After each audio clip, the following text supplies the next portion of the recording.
Hey, everybody.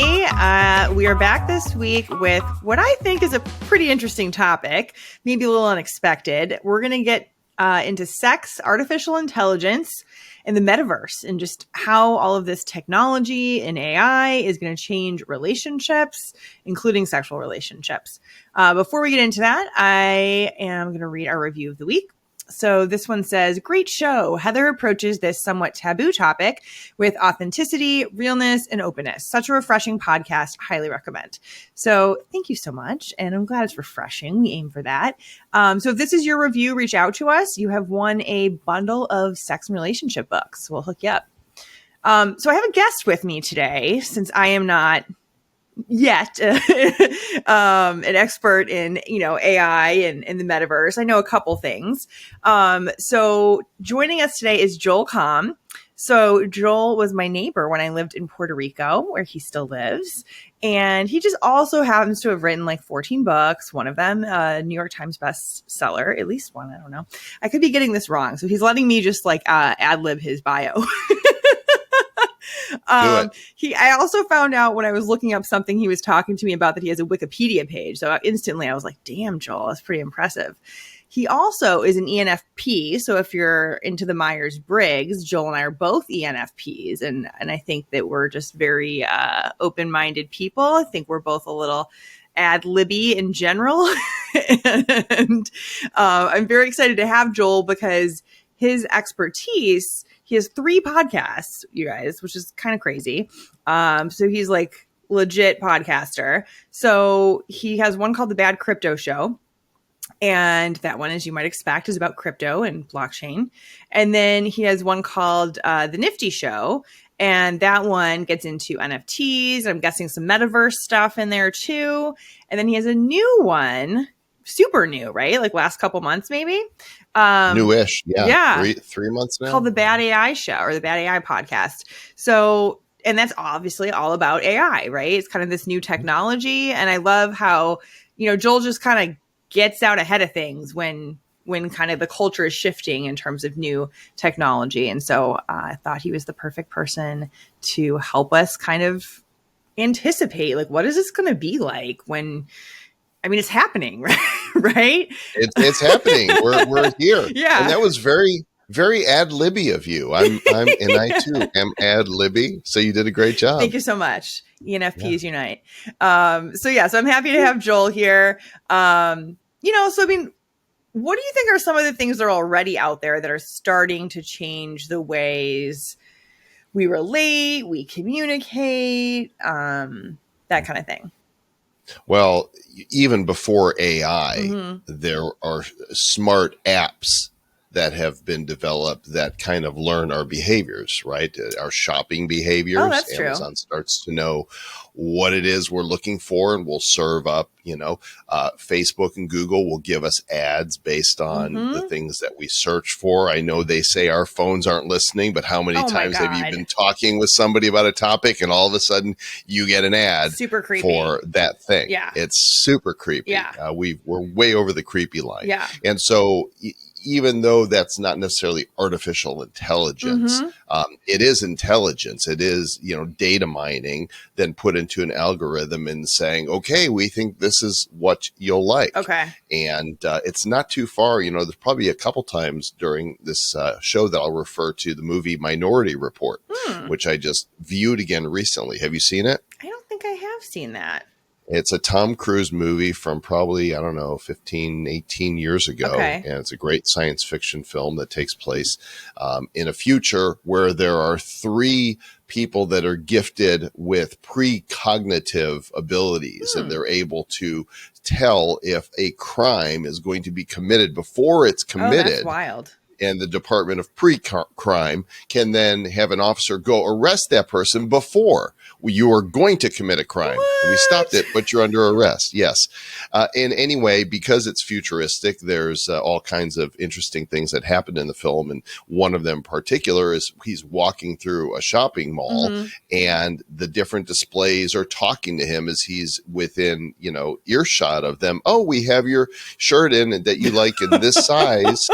hey, come on over here and see us. We've got some new items on the menu, John. Like Oh my God. whatever it is.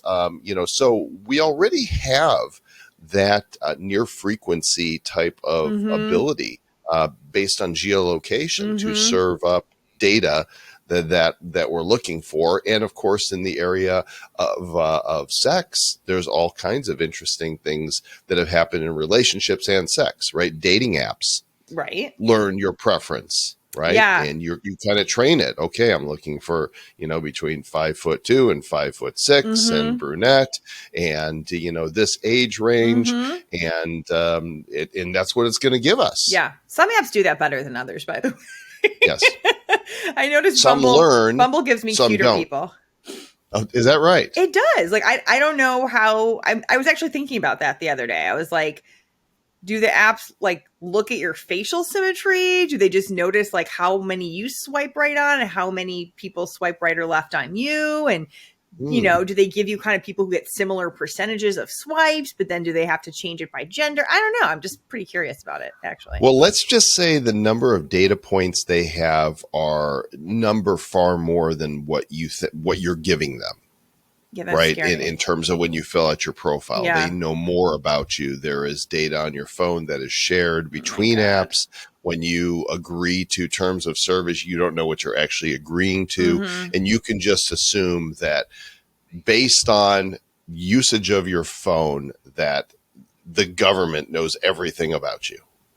That's so scary. So I will also add, you guys, since I know Joel is very good at not giving people his data when he doesn't have to. So maybe you can also, like, as we go, let people know, hey, if you want less invasiveness. Because I know you use the Brave browser and you like have certain kind of more private email addresses, and you're just very conscious about that. Well, let's just go there as long as you brought it up. First of all, you should try and avoid all things Google.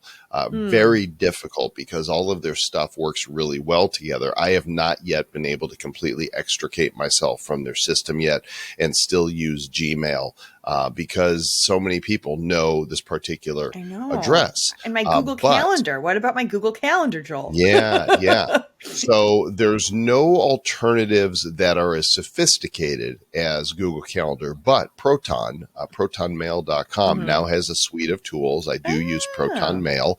It is secure, and it is your data is safe from prying eyes, and it has the suite of documents, so like Google Docs and Drive for storage, and Calendar. Now, it doesn't necessarily play well with your Google Calendar, so you have to, it's a trade-off, right? Do we want privacy or do we want convenience? I'm slowly making the move. That means you got to get rid of Google Chrome. Oh, so painful. Brave browser.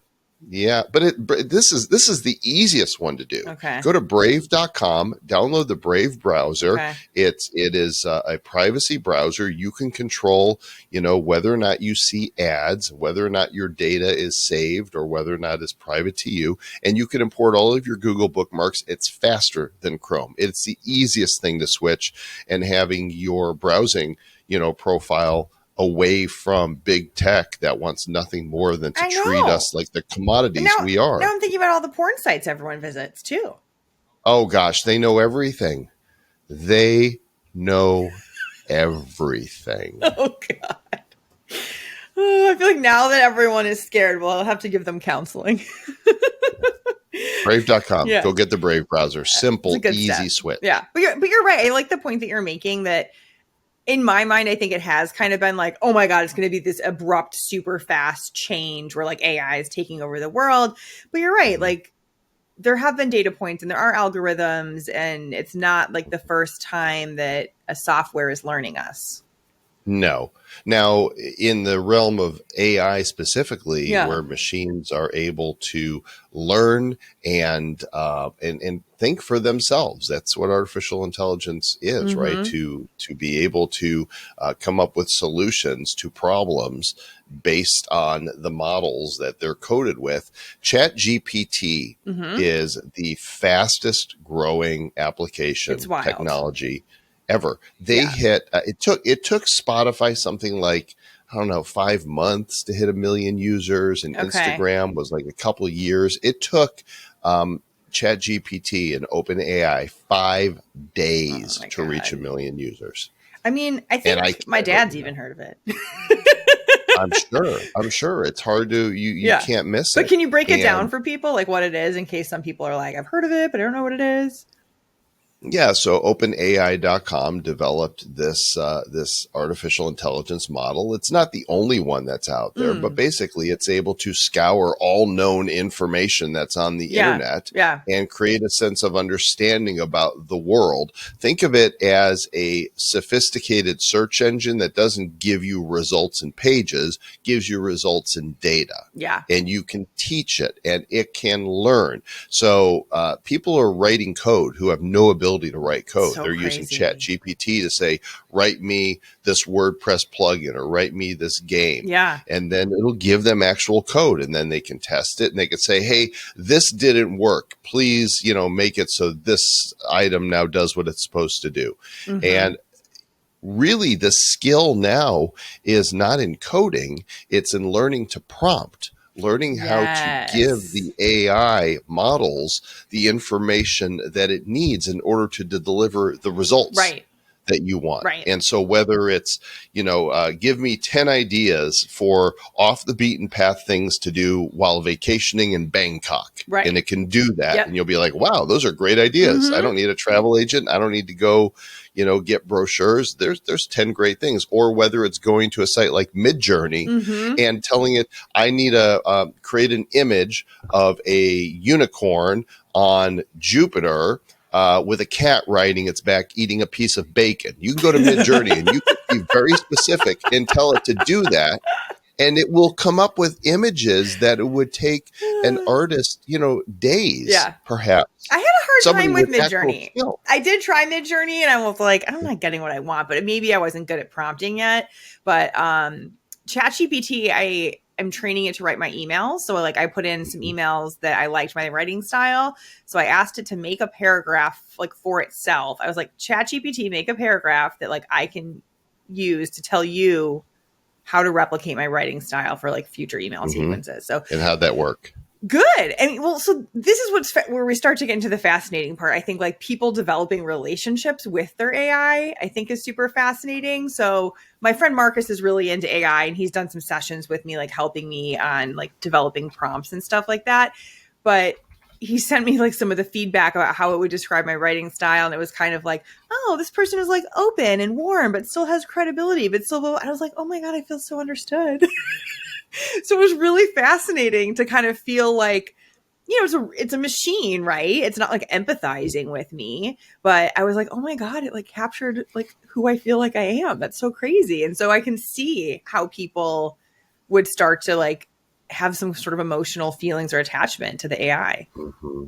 Well, and that's happening with artificial intelligence apps like Replica. Yes. We talked about this offline briefly, and I guess it's really popular. I've dabbled with it just a little bit. There's a paid version that I don't know exactly what it does, but it's you basically create your own boyfriend or girlfriend, and you talk to this thing, he or she, that's in the app, and it talks back to you and it becomes like a companion. Yeah, that's what they call it, is a companion. So I'm curious how many people use it for romantic purposes or just for having a buddy or something. But it's supposed to learn you, right? And I think they specifically say to learn you. The replica can be romantic with you. And I think sexual. So they say. I think you can use it for sexting. I mean, I guess I'm not exactly sure how that works. To be clear, neither Joel nor I is using Replica to sext. Yeah, no. So we can't comment on that. I do have to show you this, though. Okay. I put this into Midjourney, a unicorn flying past Saturn in space. So if you guys are watching on YouTube, hopefully you can see this. I'm going to screenshot it too. And the cat is eating bacon. Oh, hang on. That's not. There you go. Okay. Wow, that's really cool, you guys. So it's giving 4 different versions if you're just listening. Yeah. So it's got one where there's a donut or a burger. It's kind of like a unit cat. It didn't really do it specifically. In 2 of them, it's a cat riding on the back of a thing. This isn't really a unicorn, or it's made a unicat. Yes. And it's riding on a hamburger. Yeah. So, Okay. this is how learning to prompt Right. is so important, because you want to give and there's people who make amazing artwork. I I'm follow not that some guy. of those on Instagram, and I was like, damn, this is cool. A lot of people are doing the like fat cartoony animals. I've been seeing some of those. What's wrong with that? Nothing. I guess they're being shown to me because the algorithm has learned that I like that. But You like fat cartoony animals. Yeah. Okay. And then I like some of the kind of like black and rainbowy colored, almost like other worlds that people create. Those are kind of cool too. I did have ChatGPT write a poem for me. Oh. And that made me think about relationships too. I was like, people could totally cheat at being romantic and just like tell ChatGPT to just like write a poem. So the poem, I don't know. Let me see if I can find it. The poem is, I said, write a poem about finding the clitoris in the style of Dr. Seuss. Oh my. Okay. I might have to read it. I think you do at this point. At this point, it's Oh, okay, I gotta find it though. All right. By the way, while you're doing that, I Yeah. asked Midjourney to make a gang of fat cartoon animals. Oh my for god, you. that's so fun. So they're just about done. This is what's amazing to me is it is pulling from all known images and all styles. And if I don't give it a style, it goes, "Oh, I think you want this." And I did say That's cartoon, so funny. but I could tell it I want it photorealistic, or I can tell it I want it, black and white. Like it was from the 1980s. I could tell it I want it Pixar style. Wow. Whatever I tell it, it's going to create. Oh, you're going to get a kick out of this. It gave me 4 different options of the fat cartoon animals, and they look like let's see this. I hope you guys can see this on the YouTube. Oh my god, they're so adorable.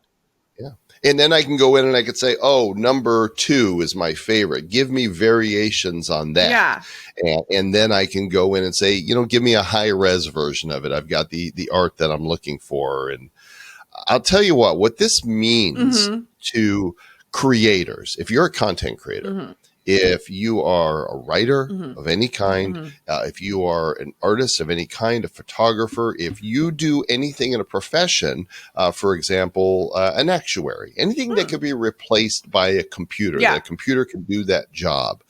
If you look at the proficiency curve, it kind of goes like this, right? You got your people who don't know what they're doing here, then you got your average, and then you got the best over here. Unless you live east of 90%, you're not going to have work. Only those that excel in those particular disciplines are going to continue to get paid for it, because everybody else can be replaced by AI. It's getting wild, you guys. I mean, luckily AI has a lot of limits when it comes to talking about sex. So I feel like that gives me a little job security. But even so, like I asked it about situations with friends and like it gave me great advice, and it had like great advice about communicating. And I was like, damn, I got to make sure I'm not out of a job. All right, I did find my poem, so I'm going to do a dramatic interpretation of the poem. Okay, here we go. Okay, so do you need music behind that? That's not a terrible idea, Joel. So the prompt was, can you write me a poem about finding the clitoris in the style of Dr. Seuss? Here we go. In the land of the bodies, where the secrets reside, there's a treasure to find, not a thing to hide. It's not about conquest or a game to be won, but a journey of care under the warm sun. In the valley of Venus, past the hills of the thighs, a pearl of pleasure in secret lies. Not a button to push, nor a switch to flip, but a flower to tend on a loving trip. Oh, the places you'll go with a touch so light, in the land of the bodies in the soft moonlight. With a map in your heart and a guide in her size, you'll discover the pearl where the treasure lies. It's a journey of patience, of love, and of trust in the land of the bodies where exploration's a must. So take your time and remember to play in the land of the bodies where the secrets lay. And when you find it, oh, the joy it brings, like a song that the body in pleasure sings. So remember this tale as you embark on this quest in the land of the bodies where love is expressed. Aw. Yay, ChatGPT. Yeah, ChatGPT will actually not get it won't use words that it doesn't deem appropriate. Right. It did it in a class. That was kind of like almost Shakespearean. A right? little bit, yeah. I was like, damn, Yeah. and that was its first try. Good job, Dr. Seuss, with the sex stuff there. Way to go. So yeah, you can entertain yourself, but it made me think like someone could write a love poem for their partner using ChatGPT. It's kind of like Cyrano de Bergerac, Yeah. right? You got somebody doing the heavy lifting for you, and I guarantee that they are. It used to be, you go, okay, you'd go to a friend. What do I say to this Or like girl? writing your dating profile with it. Yeah. And use Midjourney to make pictures that aren't actually you. Well, a gang of fat cartoon animals in your profile. People might know that you're not a gang of cartoon animals, but I identify as a gang of cartoon animals. Damn it! I support you with that, Joel. You can't tell me that I can't be. Yeah. Not in 2023. That's right. So I am curious though about like the ethics, and I think it was shortly after. I think, seeing ads on Instagram even about like, use this AI voice tool, right? And obviously as podcasters, there's some AI tools now for podcasts and like creating show notes and, that can interpret voice. And then there's also, AI video stuff and it can replicate your specific voice too. So that's making me like freak out. And then I called my bank shortly after that and it was like, blah, blah, blah, voice verification. And I was like, well, we're going to have to get rid of that. I was like, AI, you're going to be able to fake everyone's voice. I feel like there's going to be a lot of ethical issues with all this AI. So, for example, I took some text from Hamlet and I imported it into a tool that I use called 11 Labs.io, and I have synthesized my voice.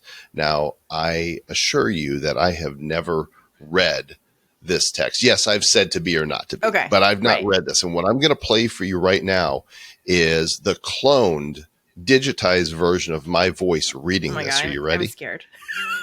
To be or not to be, that is the question. Whether 'tis nobler in the mind to suffer the slings and arrows of outrageous fortune, or to take arms against a sea of troubles, and by opposing end them, to die, to sleep, no more, and by a sleep to say we end the heartache and the thousand natural shocks that flesh is heir to. 'Tis a consummation devoutly to be wished, to die, to sleep, perchance to dream. That's crazy. That was me. That was me. It sounds a lot. It's a little bit lifeless compared to the real Joel, but it sounds like for sure 90+% like you. But that's without like making any adjustments. So I could go in here and I could say, give me a little more intonation here. Yeah. Give me more of a pause here. This is without any adjustments. So I can do this with you too. I can grab one of your podcasts. I can take 60 seconds of you just talking on one of your podcasts. And now I've got your voice that I can use to. So, I feel like we're going to run into copyright issues. I feel like we're going to run into people like pretending to be someone else's boyfriend or girlfriend and like leaving a message in their voice. Like it's worse. Okay. It's worse than that. Okay. Tell us. We're going to have people. There was already a story, which I think you know about, where somebody called a family member and said they were being held ransom. The voice on the phone sounded like the person. Yeah. And they had no idea that this was a fake. I mean, somebody could take anybody's voice and make you say whatever horrible thing you want it to. And the damage could be done long before it's found out that this has happened. And so, right now we see especially elderly people being preyed upon by IRS scams, Social Security scams. Now, what's going to happen when it sounds like their son or daughter is calling them, say, hey, mom, I need you to, send that account you've got. I need you to send $5,000 over here, or else they're gonna repossess your house. Right? This stuff is going to happen, and people are going to fall prey to it. I actually have a secret word a safe word, if you Oh, will, that's with family brilliant. members. And I told them, if anybody ever contacts you in my voice Yeah. and it sounds like you need to test it, Yeah. ask them this question. And there's a question they're supposed to ask. Uh-huh. And then there's an answer, which Oh, will be that's given. so smart, And if they Joel. don't give that answer, Okay. then you know it's fake. Okay, so everyone listening, do that. I feel like now's a good time to do that before this becomes too prevalent. Yeah. It's so fascinating too. I guess I normally think of safe words, Right. when people are Not that doing safe word. very sexually adventurous things. But I mean, now just to know someone's real. I'm also curious now, like, do you think this is because it's like we've been moving more towards digital for so long, and some people would argue that it's kind of creating less connection, right? And kind of further distance forms of connection. But do you think this will push people more towards in person just because there's more of a sense of trust when you can like feel and touch someone? I hope so. I really do. Okay. Look, technology in and of itself is amoral. It's neither good nor bad. It's what we do with it, right? And unfortunately, I feel like where social media started as a really good thing for people to connect and reconnect and find groups, and now I feel like social media has turned into a net loss for society that is causing more harm than it is good. And I think human beings have a tendency to do that. Unfortunately, you could have a whole room full of people and most of them have good intentions, but you've got those few bad apples who can really mess it up for everybody. In those cases, the bad apples are the scammers, that use the site that are malicious, and the tech companies themselves that they're not good people. Their technology is amazing, but they are not run by good people. They are run by people who see you and me as products. That's all we are. We're just data to them. They don't care about us. They never have, and they never will care about us. We are just data to be sold. Remember, if you're not paying for a service, then you're what's being sold. Yeah. That's real. Yeah. Scary. Sorry, don't mean to. No, I mean, I'm having a pause of my own emotional reaction of just like, I'm glad we're talking to you because I feel like the more we can be mentally prepared for how this can impact not only like our relationships, but just like our mental health and like us as individuals, which, of course affects our relationships too. I think the more we can be intentional and conscious going into it, and not just sort of have things happen to us, Absolutely. And as a result, I've written books on social media. I've taught about social media since the early days. I was on MySpace. I am mostly off of social media now. I've been off of Facebook for almost 2.5 years. I hardly do anything on Twitter. I post a little bit on Instagram, but not much. And my mental health is better as a result of not being part of the algorithm feed, right? And what they're feeding us, right? They say they give you what you want, but no, they're stirring up conflict. They're trying to create engagement, right? And you do that by pushing people's buttons. Right. And I'm just done with it. Yeah. If people haven't watched The Social Dilemma, you guys should watch that. And it talks about that, about how you'll purposely kind of be polarized, which it's like, look what's happened in our country, Yeah. And so TikTok is the worst. TikTok is a Chinese company, and the Chinese version of the app is not like the US, the Western version. Oh. The Chinese version, they don't feature dances and, all the controversial political stuff. They feature educational items. They teach them science and math and reading and foreign languages. That's what their kids spend their day. So meanwhile, what are the Chinese feeding us? Well, they're feeding us content that dumbs us down and pits us against one another. So TikTok is poison. It is toxic. And I recommend everybody delete it. Okay. All right. There you have it, guys. So, I tell people also to like stop watching the news all the time for their anxiety levels. And oh gosh. Yeah. The news is not the news. Oh, It's not it the is for news. sure not. And can I say where that was like extra proven to me? I know we're getting slightly off topic here, but Go for it. when Hurricane Ian hit, right? So like you guys had just had Hurricane Fiona in Puerto Rico, and I'm like, I'm so smart. Florida gets less hurricanes. And like a few weeks later or something like that, we have, Category 4, almost 5 hit pretty much exactly where I live. And then I decided to go south, and it followed me south. So I was in Naples when it hit. But the news and everything I could find in TV, because I had never like lived through a hurricane before, I was like, what do I do? Where do I go? Nothing on the news is actually helping me. Nothing was like, hey, those of millions of you who will be actually personally impacted by this hurricane, we don't really care so much about you, but we want to be dramatic. We want to be sensationalist. We want to like scare your families that you're not going to be okay. It's so much worse than that, though, Heather. It's so much worse. Corporate media is controlled by literally a handful of interests. They are controlled by big pharma. Yeah. Pfizer and others give a lot of money to them. The news is not the news. When I was growing up, I remember them telling us that Pravda, the state paper in Russia, was pure propaganda. People were fed nothing but the state official narrative on news. Right. And we thought, oh, well, our news is free and our journalists are unbiased. And largely they were until about 10 years ago. Something happened. And now if you watch the news regularly, I'm talking about any mainstream media, any of it.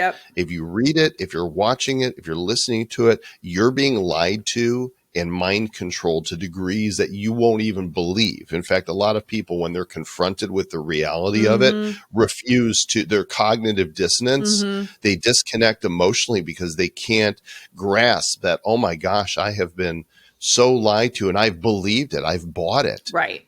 It's not real, gang. They are feeding you prefab narrative that they want you to believe. And there's a lot of people that are breaking free of that now. Right. Regardless of what you think of different people like Tucker Carlson, who was on Fox, got fired by Fox. He had like 3 or 4 million viewers a night, which was the largest of anybody on. Yeah. Well, now he's off and he's broadcasting his stuff on Twitter and he's getting 60, 70, 80 million viewers. Whoa. And he's saying what he wants to say uncensored by the media. And so, and people are going, wow, why didn't even this you didn't say on the news? Because they wouldn't let me say it on the networks.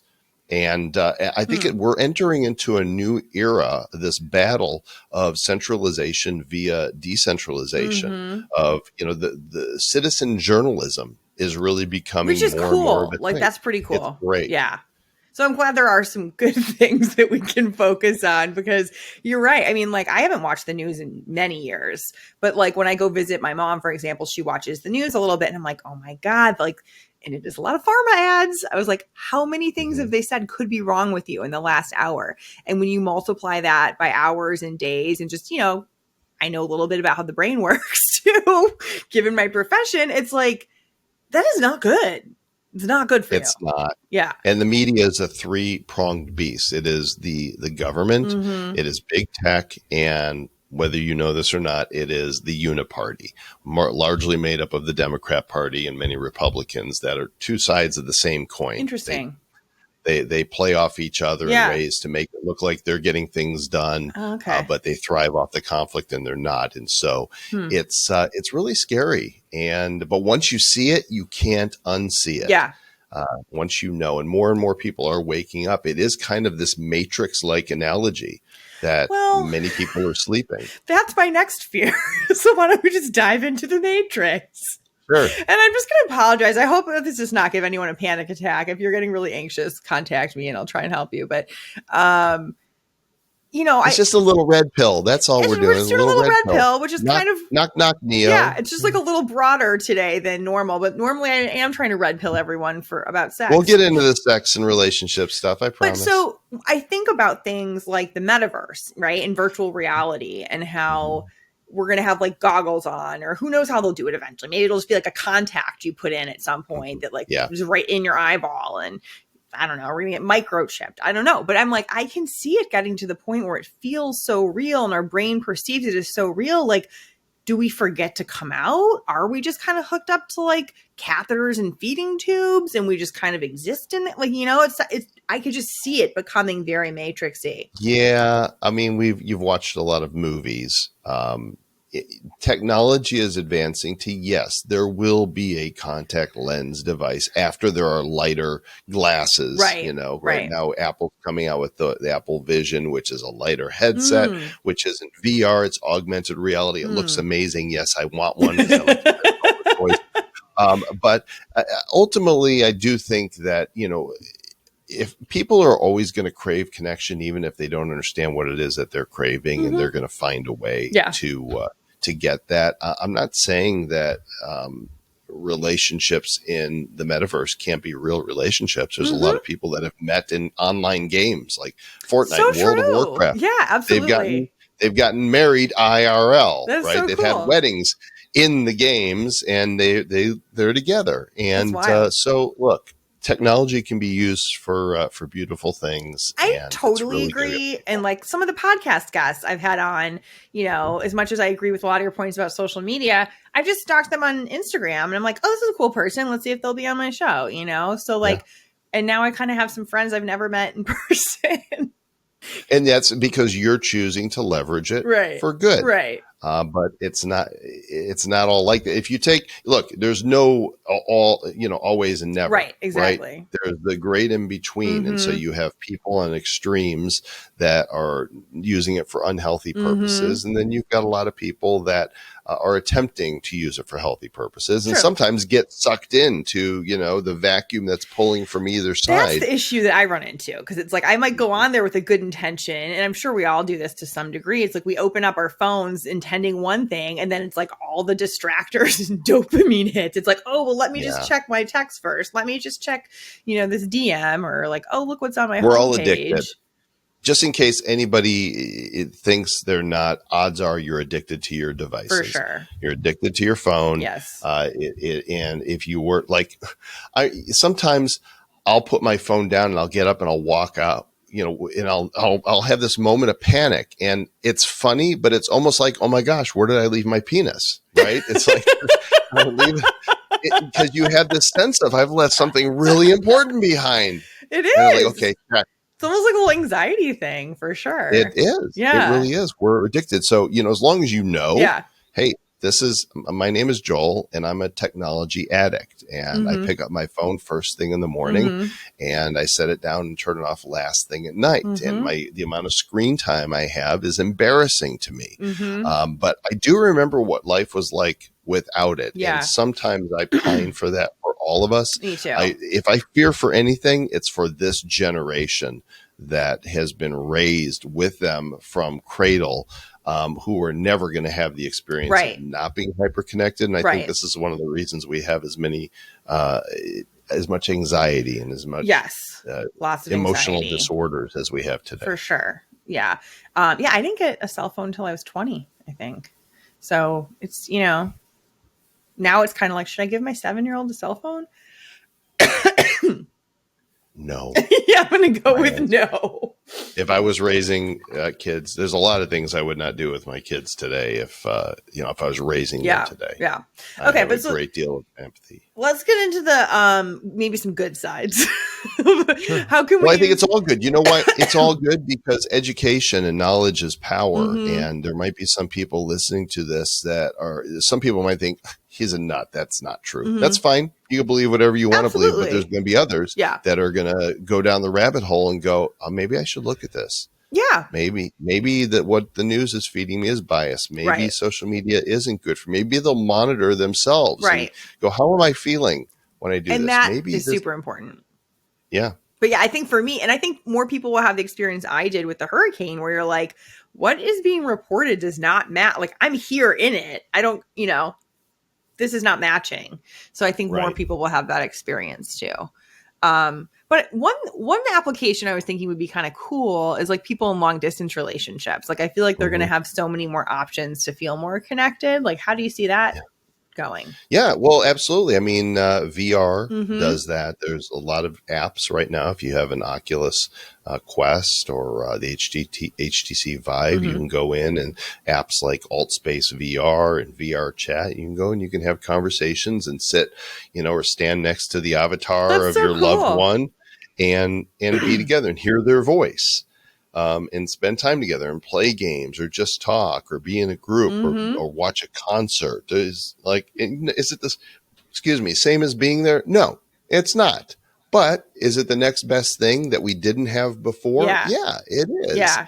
I mean, before a long time ago, a long distance relationship meant you'd write a letter by hand, seal it up, give it to the Pony Express guy, and they'd write it, across the country. And months later, the loved one would receive it and read it, write you back. And then months later, now, and then we could pick up the telephone or we can do an email. Right. Now we can actually enter a virtual space with another person all the way on the direct opposite side of the world and be with them. I would love to try that.